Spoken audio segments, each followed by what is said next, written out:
आगाज कंदासीन खबर साथ वडोन में पाकफोर्स सीडीडी ऑफिस दहशतगर्दन का छॾाए वरिती। ऑपरेशन दौरान 25 दहशतगर्द मारिजी विया आहिनि।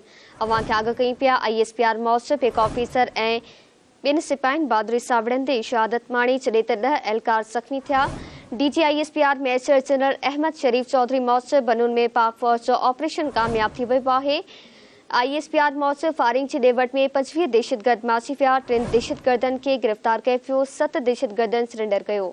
अवां खे आगाह कई पिया। ऑपरेशन में बहादुरी सां विढ़ंदे 3 सपूतनि शहादत माणी। 2 ऑफिसरनि समेत 10 सिपाही ज़ख़्मी थिया। शहीदनि में सूबेदार मेजर खुर्शीद अकरम, सिपाही सईद ऐं बाबर शामिल आहिनि। पाक फौज जे तर्जमान मेजर जनरल अहमद शरीफ चौधरी जो चवणु आहे दहशतगर्दनि जे फरार थियण वारी कोशिश नाकाम बणाई वई। दहशतगर्दनि अफगानिस्तान वञण लाइ महफ़ूज़ रस्ते जो मुतालबो कयो, जंहिंखे रद्द कयो वियो।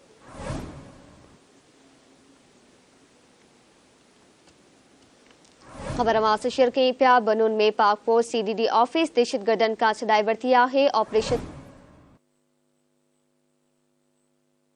कई पिया। ISPR मौसफ़ हिकु ऑफिसर ऐं 2 सिपाहियुनि बहादुरी सां विढ़ंदे शहादत माणी छॾे त 10 एहलकार ज़ख़्मी थिया।